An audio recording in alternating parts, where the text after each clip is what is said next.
Alléluia, gloire à Dieu. Shalom, chers frères et sœurs dans le Seigneur. Nous bénissons le Seigneur pour le souffle de vie qu'il nous accorde en ce jour.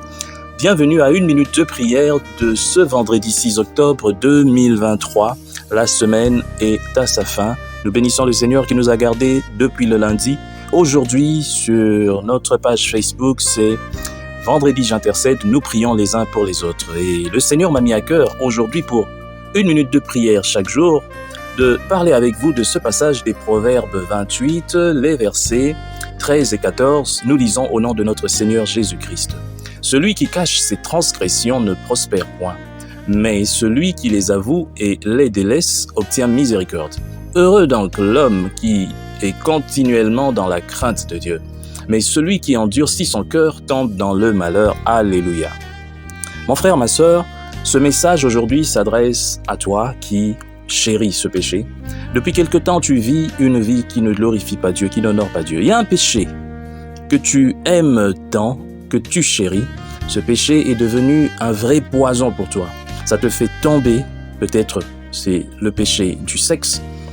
Tu es en train de mener une vie qui n'honore pas Dieu, en couchant peut-être avec un partenaire qui n'est pas ton mari ou qui n'est pas ta femme, ou alors tu as des relations sexuelles non permises, ou alors c'est autre chose, tu as pris l'habitude de voler, tu as pris l'habitude de prendre des choses qui ne t'appartiennent pas, c'est voler, tu as pris l'habitude de mentir, tu as pris l'habitude de détruire la vie des gens et c'est devenu difficile pour toi d'abandonner ce péché. Je viens te parler aujourd'hui. Le Seigneur Jésus-Christ est prêt à te pardonner.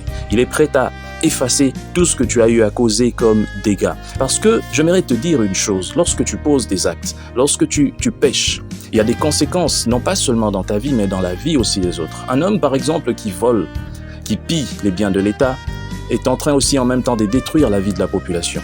Et des gens vont peut-être mourir parce qu'ils manquent de l'argent pour aller se faire soigner, alors que lui a pris cet argent pour lui et sa famille. Et ça, ce sont des malédictions que tu es en train d'attirer sur toi-même, mais sur aussi ta famille.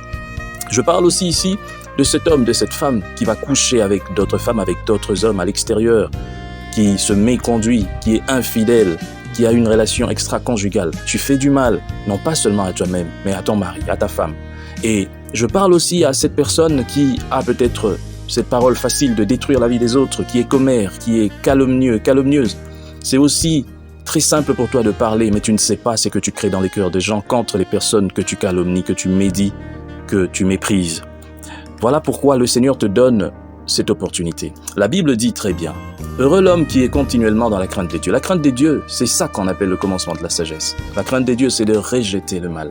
Mais celui qui endurcit son cœur tombe dans le malheur. Aujourd'hui, c'est peut-être le dernier avertissement que Dieu te donne. Peut-être la prochaine fois, on va t'attraper. Peut-être la prochaine fois, tu vas tomber dans quelque chose qui va te ridiculiser. Parce que Dieu t'a lancé plusieurs avertissements. Et aujourd'hui encore, il te le dit. Et je pense qu'aujourd'hui, c'est le dernier avertissement. Si tu ne changes pas de vie, Dieu va t'exposer. Oh oui, il n'y a rien qui reste secret pour toujours devant Dieu. Maintenant, imagine le jour où tout se saura. Ce sera vraiment quelque chose de très grave. Le péché, on ne le chérit pas. On ne le chérit pas parce que le péché que tu gardes, que tu chéris, le péché que tu aimes là-dedans, le péché là qui est doux, quand tu tombes, ça te fait du bien. Tu es en train de tuer celui à qui tu fais mal. Tu es en train toi-même aussi de te tuer. Je disais un jour à un homme qui est infidèle, qui trompe sa femme, je lui disais, chaque fois que tu vas tromper ta femme, que tu couches avec l'autre femme, sache que tu es en train petit à petit d'ouvrir la porte aussi à une infidélité de ta femme. Alors il n'avait pas compris.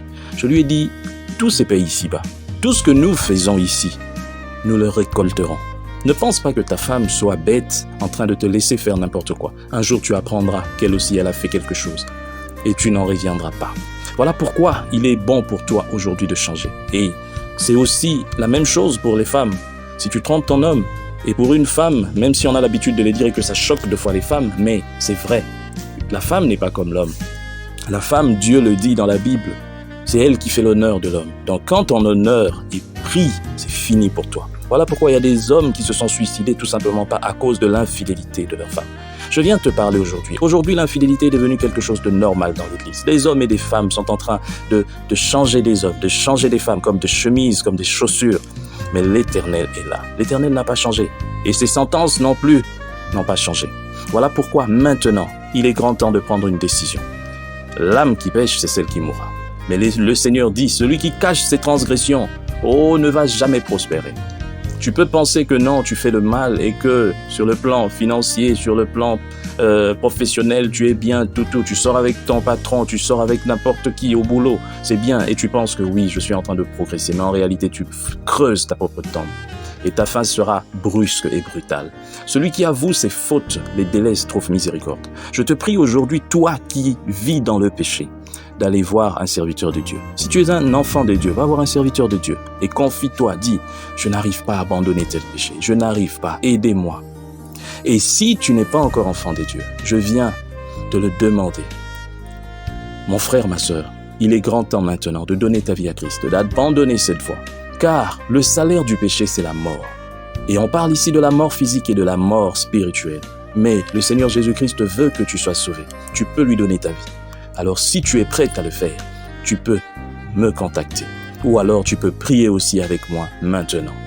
Nous baissons nos têtes. Seigneur, merci de me rappeler que le salaire du péché, c'est la mort. Merci de me rappeler que ce péché que je chéris tant va me conduire aussi à ma perte. Je viens à toi, Seigneur, pour que tu puisses me relever. Pardonne-moi, je ne suis qu'un homme. Pardonne-moi, je suis pécheur. Je tombe, à chaque fois que j'ai envie de me relever, je tombe toujours. De moi-même, je ne peux rien. Voilà pourquoi j'ai besoin de toi. Viens, Seigneur, entre dans ma vie. Transforme-moi. Je te donne ma vie totalement à partir d'aujourd'hui. Je m'abandonne à toi. Conduis-moi, Seigneur. Je ne veux plus vivre de moi-même, mais je veux, Seigneur, que toi, Jésus, tu vives en moi. Au nom de toi, Jésus-Christ. Amen. Chers frères et sœurs, dans le Seigneur, vous avez l'occasion de servir Dieu avec votre temps, avec votre intelligence, mais aussi avec vos moyens. Soutenez, restez unis dans 1 minute de prière chaque jour. Écrivez-nous, envoyez vos dons ici. Que Dieu vous bénisse.